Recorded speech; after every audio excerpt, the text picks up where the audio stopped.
नमस्कार, my self Rajni Sharma, department of political science from Vedanta PG girls college rings.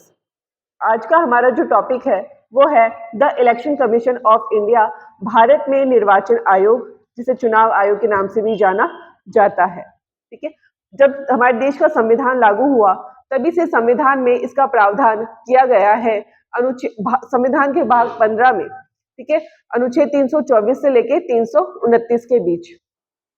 अनुच्छेद 324 के अनुसार भारत में एक निर्वाचन आयोग की स्थापना की गई है।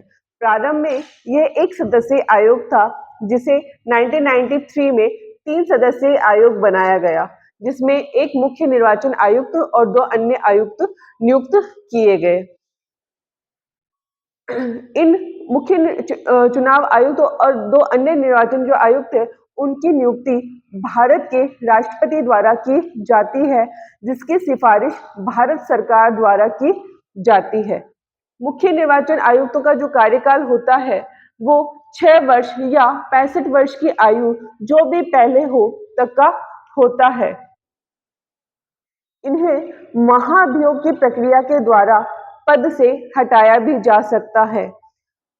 अनुच्छेद 325 में सभी नागरिकों के लिए समान मतदाता सूची की बात की गई है। ठीक है, सभी नागरिकों को एक समान मत देने के अधिकार की बात यहाँ की गई है।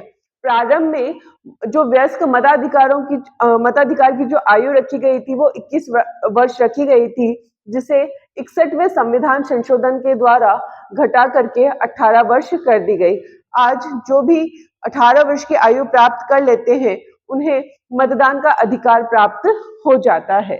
अनुच्छेद 326 के तहत 18 वर्ष से अधिक के आयु के नागरिकों को मतदान का अधिकार प्रदान किया गया है। अनुच्छेद 327 के तहत संसद को चुनावों के लिए कानून बनाने की शक्ति प्रदान की गई है। यद्यपि निर्वाचन आयोग के मामले में संसद के द्वारा किसी भी प्रकार का हस्तक्षेप या न्यायपालिका के द्वारा किसी भी प्रकार का हस्तक्षेप नहीं किया जा सकता, लेकिन अगर इसके संबंध में कानून बनाने की अगर बात की जाए तो ये कानून बनाने का जो कार्य है वो संसद के द्वारा किया जाता है। अनुच्छेद 328 के तहत राज्य विधानसभाओं को चुनाव कराने के लिए नियम बनाने की शक्ति प्रदान की गई है।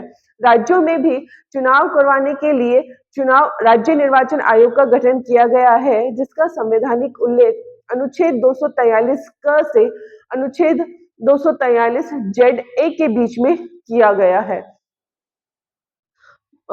जो हमारा इलेक्शन कमीशन है उनके द्वारा बहुत से प्रशासनिक कार्य जो है वो किए जाते हैं, जिसमें हम सर्वप्रथम बात करेंगे लोकसभा की, राज्यसभा की, विधानसभा की, भारत के राष्ट्रपति और उपराष्ट्रपति के चुनाव करवाने के संबंध में। ठीक है, जो चुनाव आयोग है, जो राज्य चुनाव आयोग है, उनके द्वारा नगर पालिका, नगर निगम, ग्राम पंचायत उन सभी के इलेक्शंस जो है वो करवाए जाते हैं, जबकि केंद्र के जो इलेक्शंस है, जैसे लोकसभा है, राज्यसभा है, विधानसभा है, राष्ट्रपति है या उपराष्ट्रपति है, उनके संबंध में जो चुनाव करवाने का जो कार्य है वो निर्वाचन आयोग के द्वारा किया जाता है।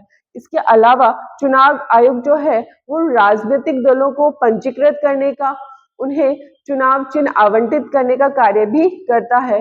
साथ ही अगर कोई राजनीतिक दल गैर संवैधानिक तरीकों से कार्य कर रहा है तो उसकी मान्यता को रद्द करने का अधिकार भी चुनाव आयोग के पास होता है।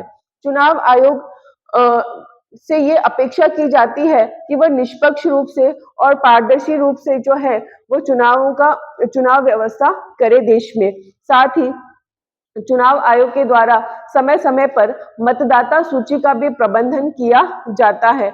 उन्हें समय समय पर अपडेट किया जाता है, नए मतदाताओं को सूची में जोड़ा जाता है। ठीक है, वर्तमान में चुनाव आयोग के समक्ष बहुत सारी चुनौतियां भी है, जैसे आजकल गैर संवैधानिक साधनों का इलेक्शंस में बहुत ज्यादा इस्तेमाल किया जा रहा है। कोई बाहुबल का तो कोई धन बल का प्रयोग अत्यधिक मात्रा में कर रहा है, जिसकी वजह से लोग जो ये प्रक्रिया है वो बहुत ज्यादा जटिल होती जा रही है। चुनाव आयोग जो है उसे ये हमेशा उम्मीद की जाती है कि वो पूरे देश में लोकतांत्रिक व्यवस्था का अच्छे से संचालन हो, इसके लिए निष्पक्ष रूप से चुनाव करवाए।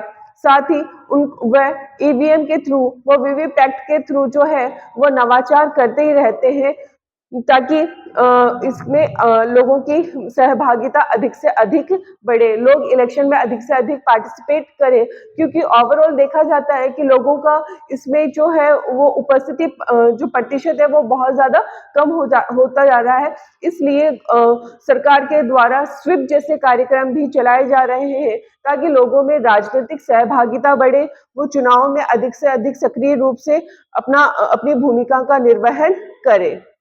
धन्यवाद।